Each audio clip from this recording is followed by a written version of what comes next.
Last month I liberated my superannuation money from the machine. For those in the Northern Hemisphere, this is more commonly known as a pension fund, and in places like the US and the UK, it's optional. Here in the Socialist Republic of Australia, it's compulsory.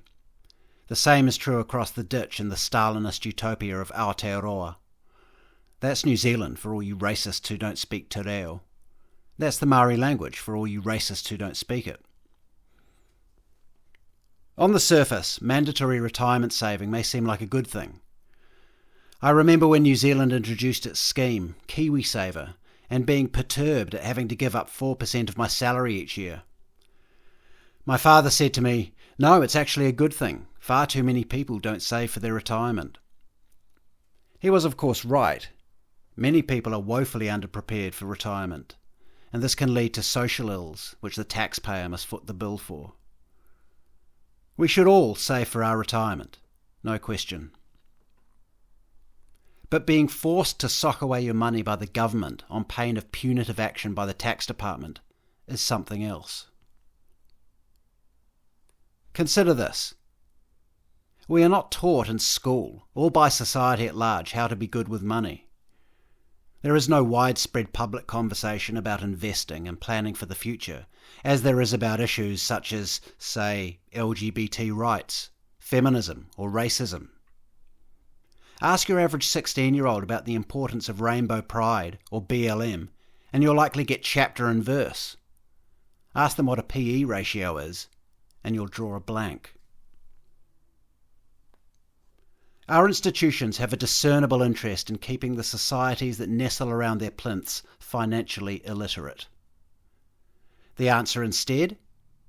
Asset management firms. The message is this: don't worry about all that investment guff. It's too complicated for plebs like you to understand. Instead, trust the experts.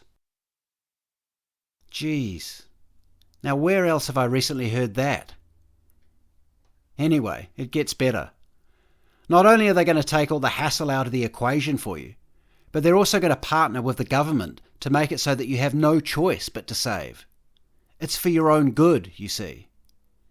Now where else have I recently heard that? Anyway, if you're one of my Northern Hemisphere listeners and are not forced to pay into one of these funds, don't worry. What I have to say applies to you as well.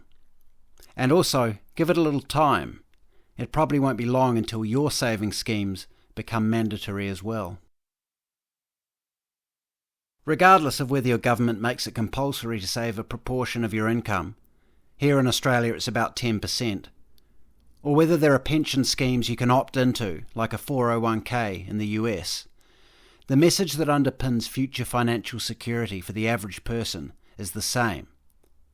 Leave it to us, the experts. We know what we're doing, and you don't. Well, they're actually right on both counts.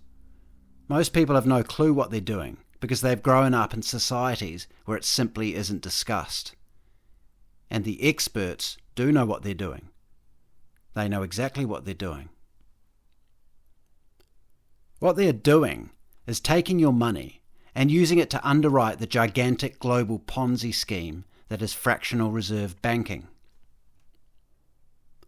They don't want you knowing how it all works, which is actually relatively simple. And they certainly don't want you managing your own money, because every person who opts to do so weakens their balance sheet. The international financial system is a racket, and like all rackets, it relies on the centralisation of wealth and power. And as the primary centralising force of wealth and power on the planet, it is by definition the biggest racket on the planet. So it makes sense that they want to keep as much of your money centralised as they can, where they can control it and shuffle it around to service the ballooning debt on this bloated carcass of insolvency known as the liberal world order. But in recent years, this delightful swindle has taken on a new and even more concerning facet: ESG. For the uninitiated, this stands for environmental, social and corporate governance, and it is a virtue-based credit score applied to companies by big institutional investment houses like BlackRock and Vanguard. Put simply, it is the corporate manifestation of wokeism. ESG stems directly from the World Economic Forum's cloudy concept of stakeholder capitalism, and it basically subjugates businesses to various criteria that have nothing to do with profitability, such as diversity, equity and inclusion, and net zero, thus fundamentally transforming capitalism into a system based not on productivity and profit, but ideology. This is the central enforcement mechanism that underpins the Great Reset. Screeds can be read on ESG, and you'll find both enthusiastic endorsement, all pushed to the top of your Google search, and scathing criticism also, which you'll need to dig a lot deeper for. But Kim Iverson's brief discussion is a good primer, linked in the description. Harry Robinson also did a good segment on BlackRock and ESG in the context of the UK's recent political clown show, also linked in the description. Jump in at 10 minutes if you want to skip the preamble. Wherever your retirement money is invested, if it is with an asset management firm as opposed to your own actively managed portfolio, a key metric now influencing the decisions of the people managing your money is ESG. This means that the traditional fiduciary responsibility of money managers has been abdicated because the people at the top have redefined the concept of one party acting in the best interests of another. No longer does it mean that Party 1 has a responsibility to try to achieve the best material outcome for Party 2. It now means that Party 1 has only limited responsibility to Party 2 and can also use their money for the perceived good of Parties 3, 4, 5, and so on. The ultimate party, of course, being the planet.